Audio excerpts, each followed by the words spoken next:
você, está começando o Globo Esporte. Daqui a pouquinho, a reportagem do empate do Fluminense com a Portuguesa, né? Primeiro jogo da semifinal do Campeonato Carioca.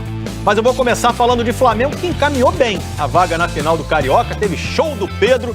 Flamengo que já tá no Equador, porque amanhã tem negócio de altitude, duelo pela Libertadores contra a LDU.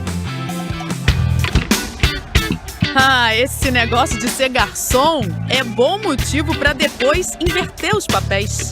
Não, vai pagar o café. Vai pagar o café, porque a viagem agora é longa. Vai me servir no avião agora. Ele é o Pedro. Fez os 3 gols da vitória do Flamengo sobre Volta Redonda sábado, no jogo de ida da semifinal do Carioca, no Raulino de Oliveira. Numa parceria muito bem sucedida com o Michael, que também foi titular na partida em que Ceni poupou alguns dos principais jogadores. Primeiro, a assistência do Michael pela direita. Depois, pela esquerda. E quando o Michael deu lugar a Arrascaeta, a função garçom foi mantida pelo uruguaio neste passe lindo. E o terceiro gol saiu de peito. 3-0 Pedro, 3-0 Flamengo e boa vantagem para decidir vaga na final do Carioca. O jogo de volta é sábado no Maracanã. O Pedro só ficou devendo mesmo o café. Não deu tempo, foram apenas algumas horas entre a vitória no Carioca e a viagem para a Libertadores. A delegação, que embarcou por esse portão do Salão Nobre do Aeroporto Internacional do Galeão na tarde de ontem, viajou em voo fretado e já está em Quito para encarar a LDU e a altitude de 2.850 metros, sem 2 jogadores importantes. Gerson está com uma lesão na coxa esquerda, a primeira lesão muscular de toda a carreira dele. E Rodrigo Caio, que ainda não estreou na Libertadores, segue se recuperando de dores na coxa. Desfalque na zaga e no meio, as 2 posições em que o William Arão atua. Agora é ver se o Rogério Ceni vai preferir mantê-lo como zagueiro ou se vai preferir deslocá-lo para a posição de origem na dupla de volantes com o Diego.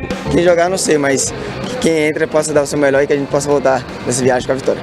Nós sabemos que vai ser um jogo complicado, né, contra a LDU, lá na altitude, que a bola fica mais rápida também, tem a questão da respiração, mas eu creio que a gente está preparado, a gente está pronto para esse duelo contra a LDU.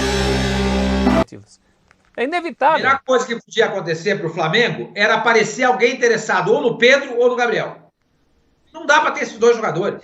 Não dá. E assim, e tem uma coisa que a gente fala em Copa do Mundo, né? Até fui checar aqui nesse momento.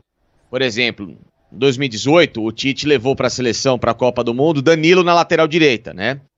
Era ele e o Fagner como os laterais. O Danilo não era titular no City e começou como titular da seleção na Copa.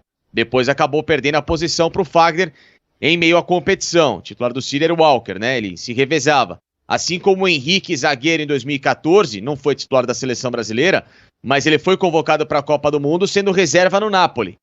Só que ele era homem de confiança no Filipão. E o Tite já chamou o Pedro recentemente. Júlio César estava no Toronto. Ele está no Toronto. Ele ficou 2 meses no Toronto para justificar a convocação dele. Sim, ele era reserva perfeito. do Queen's Park Rangers. Exato, sim. Alternava por lá, perfeito. Também tem essa, né? Mas eu só tô dizendo que o Tite já convocou o Pedro nessa condição de não ser o titular do Flamengo no ano passado, né? E ele foi bem no jogo da seleção brasileira pela eliminatória. Então, dá pra se pensar ainda mesmo no Pedro não tendo essa movimentação, na esperança dele jogar a Copa do Mundo, porque pela característica que ele se mostra como jogador, não vejo ninguém brasileiro no futebol mundial com esse senso letal do Pedro. Só o Gabriel. É uma alternativa ótima, concordo. Só o Gabriel. Ele é uma alternativa ótima. E aí vai entrar uma coisa, e o Sormani, vai entrar uma coisa rapidinho. Desculpa te interromper. A gente tá com o GC aqui, pedindo passagem. Pedro é o maior quebra-cabeça de um técnico no Brasil? Claro que não. No Flamengo ele é problema. Em qualquer outro clube ele seria titular. Joga o Pedro para jogar no Santos. Seria a solução. O Marinho, o Não é problema. Ângelo, o Pedro centroavante. É que no Flamengo não tem como jogar. Ele tá com os olhos brilhando aí, ó. Não, tô falando sério. Ele é problema pro Flamengo porque o Flamengo tem na posição ali o jogador que é o Gabriel. Os 2 não conseguem jogar junto. Eu não consigo ver isso. Problema não, né? Eu acho E outra que coisa, Sormani. ele não é um quebra-cabeça. Problema não, É um gente. problema para o Flamengo. E além de Não, tudo, ele é um jogador. E além de tudo, ele é um jogador que é bom de grupo, é um menino que não reclama, não se mete em polêmica, trabalhador pra caramba. E essa atitude dele fora de campo também é muito levada em consideração a própria seleção. Quando se questiona, por que o Gabigol não é tão chamado, não é chamado, e o Pedro é chamado?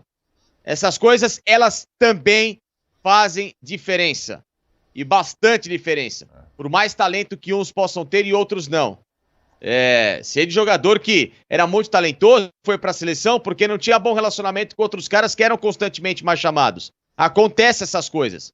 O Zinho no futebol pode até me desmentir, mas sei em muitos momentos até, pelo que eu convivi com o pessoal do futebol, tem o meu familiar que é meu tio, que é do futebol há muito tempo, já enfrentou o Zinho diversas vezes, que algumas coisas elas são levadas em consideração. Que às vezes a postura é levada em consideração até numa própria seleção brasileira.